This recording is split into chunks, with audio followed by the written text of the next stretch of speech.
37 of Kent philosophy.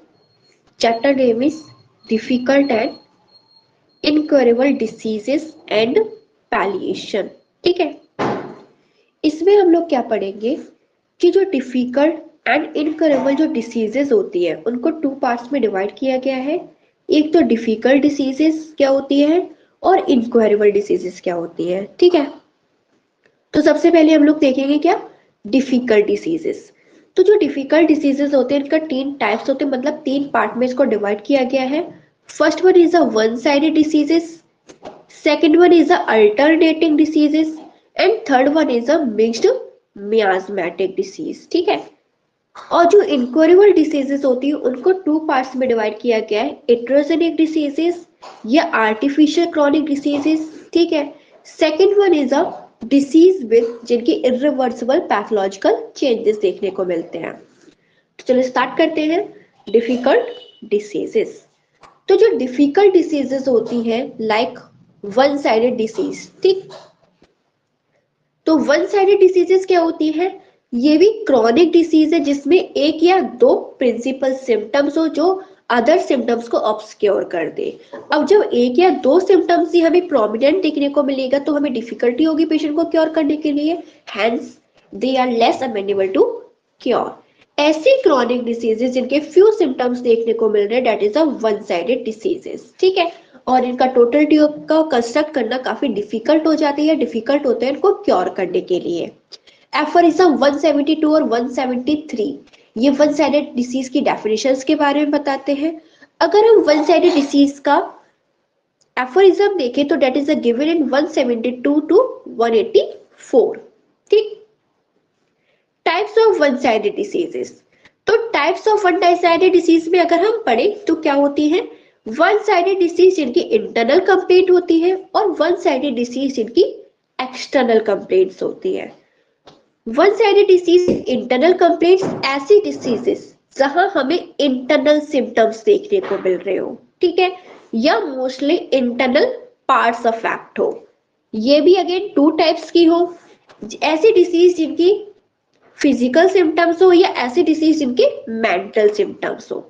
Physical symptoms like patient आपको बता रहे हैं कि डॉक्टर साहब मुझे बहुत सालों से हेडेक हो रहा है या मुझे बहुत लंबे टाइम से डायरिया हो रहा है। ठीक है, मेंटल सिम्टम जैसे कि इंसैनिटी हो गया, मैनिया हो गया, ये बहुत लंबे टाइम से पेशेंट को है।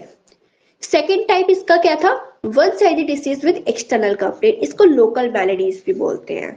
और जो या फिर हम बात करें लोकल मैलेडीज या external application that is given in 185 to लेके 203। ठीक, treatment of one sided disease, हम इनका ट्रीटमेंट कैसे करेंगे, ये ट्रीट करना काफी डिफिकल्टी होती है क्योंकि इसमें जो सिम्टम्स होते हैं सफिशिएंटली प्रेजेंट नहीं होते, या हम कहें कि जो पोर्ट्रेट ऑफ द डिसीज है प्रॉपर तरीके से स्केच नहीं कर पाएंगे। जब हम केयरफुल केस टेकिंग करेंगे, एग्जामिनेशन करेंगे तो एक मतलब कुछ अदर सिम्टम्स भी हमें रिवेल हो सकते हैं। तो जो अवेलेबल सिम्टम्स होंगे उसके बेसिस पे हम टोटलिटी बनाएंगे, जो भी बेस्ट सिलेक्टेड मेडिसिन होगी उसको हम प्रिस्क्राइब करेंगे। अगर सिलेक्शन हमारा अनकॉमन, पैक्युलर या डिसाइडेड या स्ट्राइकिंग सिम्टम्स के बेसिस पे हुआ है तो जो सिलेक्टेड मेडिसिन है वो क्योर कर देगी। बट अगर हमारा सिलेक्शन पार्शियली सिमिलम के बेसिस पे दिया है या इम्परफेक्ट होम्योपैथिक मेडिसिन को दिया है तो हो सकता है पेशेंट को मेडिसिन लेने के बाद नए सिम्टम्स आए जो कि उसको पूरी लाइफ टाइम में पहले नहीं आए थे। तो ये सिम्टम्स कुछ नहीं है, क्या है, एसेसरी सिम्टम्स है मेडिसिन के। ठीक है, तो हम इसको ये नहीं मानेंगे कि पेशेंट को बैड प्रोग्नोसिस हुई या फिर मेडिसिन काम नहीं गई है, रॉन्ग डायरेक्शन में जा रही है। तो अब क्या करेंगे हम, जो भी पेशेंट के नए सिम्टम्स होंगे जो भी पेशेंट के एग्जिस्टिंग सिम्टम्स होंगे दोनों को मिला के हम टोटलिटी बनाएंगे। एग्जिस्टिंग सिम्टम ऑफ डिसीज, ठीक है, existing symptom of disease plus accessory symptom of medicine, इसको मिला के हम totality of the symptoms form करेंगे, उसके बेसिस पे मेडिसिन देंगे। ठीक है, सेकेंड टाइप से आपका इसी में डिफिकल्ट डिसीजेस में that is alternating disease. Alternating disease जो हम लोग पढ़ते हैं वो 231 और 232 में पढ़ते हैं। अल्टरनेटिंग डिसीजेस क्या होती है, ऐसी डिसीजेस जिनकी सर्टेन मॉर्बिड स्टेट हो और जो सर्टेन इंटरवल पर अल्टरनेट करे, और जो स्टेट होती है वो उसकी डिफरेंट काइंड की देखने को मिल सकती है। फॉर एग्जाम्पल ऑप्थेल्मिया अल्टरनेट कर रहा है लैक पेन के साथ, पेशेंट को ऑप्थेल्मिया होगा तो लैक पेन नहीं होगा, लैक पेन नहीं होगा तो ऑप्थेल्मिया नहीं होगा। यूजुअली जो अल्टरनेटिंग डिसीजेस होती है वो 2 या 3 डिसीज ही एक दूसरे के साथ अल्टरनेट करती हैं और इसके 16 बैकग्राउंड में देखने को मिलता है, बट हो सकता है सिफिलिस भी के साथ कॉम्प्लिकेट हो। ठीक है, तो अब इसका क्या करेंगे ट्रीटमेंट। अगर सोरा बैकग्राउंड में है तो उसको एंटीसोरिक मेडिसिन जो कि सफिशिएंट होती है। अगर सोरा के साथ साथ सिफिलिटिक मियाज में प्रेजेंट है तो हमें अल्टरनेशन में चलाना होगा antipsoric treatment plus anti syphilitic में ट्रीटमेंट। ठीक है, इसको अल्टरनेशन में चलाना होगा। नेक्स्ट है आपका थर्ड मिक्स्ड मियास्मेटिक डिसीज।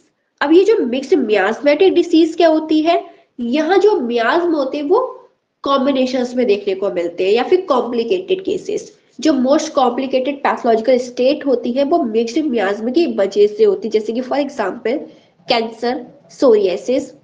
अब इसको हम ट्रीट करेंगे, जो भी डोमिनेंट मियाज्म होगा उसके बेसिस पे हमें ट्रीटमेंट करना होगा। ठीक है, हो सकता है पेशेंट को सोरा सिफिलिस के साथ कॉम्प्लिकेट हो, सोरा साइकोसिस के साथ कॉम्प्लिकेट हो, या फिर सोरा सिफिलिस साइकोसिस तीनों ही कॉम्प्लिकेट देखने को मिल रहे हैं।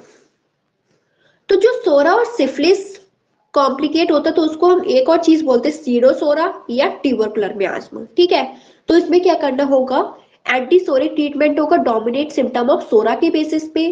फिर जब सोरिक सिम्टम्स इसके रिमूव हो जाए या कंट्रोल हो जाए फिर हम एंटी सिफिलिटिक मेडिसिन देंगे। ठीक है, उसकी सिम्टम सिमिलरिटी के बेसिस पे। और लास्ट में हमें क्योर को कंप्लीट करना है तो फिर से हमें एंटीसोरिक ट्रीटमेंट देना होगा। अगर सोरा और साइकोसिस है तो एंटीसोरिक ट्रीटमेंट देंगे, जो भी सोरा के सिम्टम्स प्रेजेंट है सिम्टम सिमिलरिटी के अकॉर्डिंग। जब सोरिक सिम्टम्स रिमूव हो जाए या कंट्रोल हो जाए फिर एंटीसाइकोटिक मेडिसिन देंगे। ठीक है, फिर एट लास्ट हमें क्योर को कंप्लीट करने के लिए एंटीसोरिक ट्रीटमेंट चलाना होगा। ऐसे ही हमें सोरा सिफिलिस और साइकोसिस तीनों ही मियाज्म का कॉम्प्लिकेशन देखने को मिल रहा हो तो एंटीसोरिक मेडिसिन देंगे सिम्टम सिमिलरिटी के बेसिस पे या फिर डोमिनेंट मियाज्म सोरा के बेसिस पे। नेक्स्ट स्टेप क्या होगी हमारी कि जो भी अब डोमिनेंट मियाज्म होगा, ठीक है, तो उस वो मेडिसिन देंगे। फिर नेक्स्ट हमें एंटीसोरिक चलानी होगी।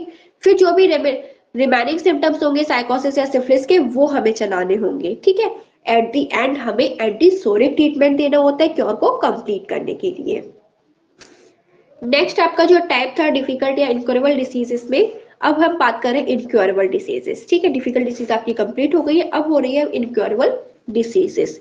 इनक्योरेबल डिसीज स्टार्टिंग में ही हमने देखा था कि दो में डिवाइड किया गया इसको, आर्टिफिशियल और इट्रोजेनिक क्रॉनिक डिसीज, जो कि हम एफोरिज्म 74 और 76 तक पढ़ते हैं। सेकेंड वन इज ऐसी डिसीज जिनके इरिवर्सिबल पैथोलॉजिकल चेंजेस हो।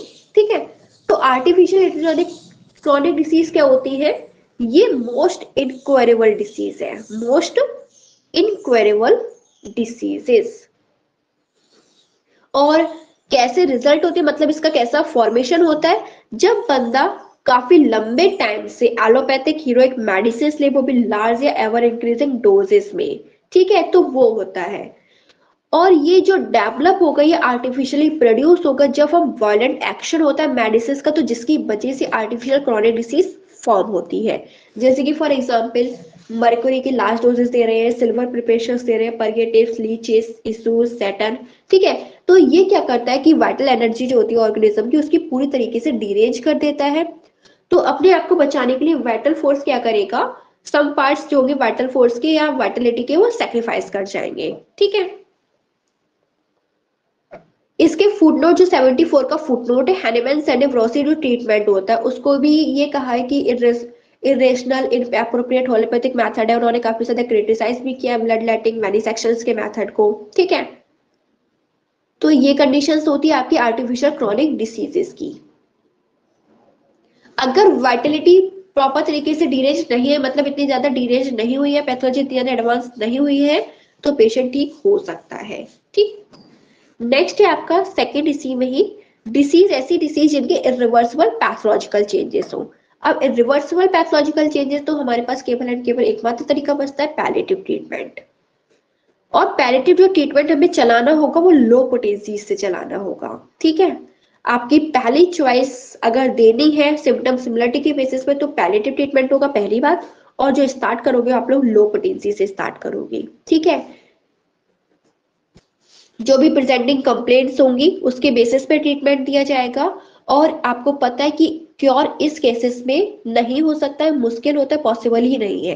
क्योंकि वाइटल फोर्स अपनी सारी कैपेसिटी को, जो रिएक्टिव कैपेसिटी होती है पूरी तरीके से उसकी खत्म हो चुकी होती है, और जो सेकेंडरी क्यूरेटिव रेस्पॉन्स होगा वो यहाँ पर एक्सपेक्ट नहीं होगा, क्योंकि पैथोलॉजी काफी एडवांस हो गई है। तो ये आपका रहा difficult and incurable diseases and palliation, जो कि आपका कैंट फिलॉसफी का लास्ट चैप्टर है, चैप्टर नंबर 37। ठीक है, थैंक यू।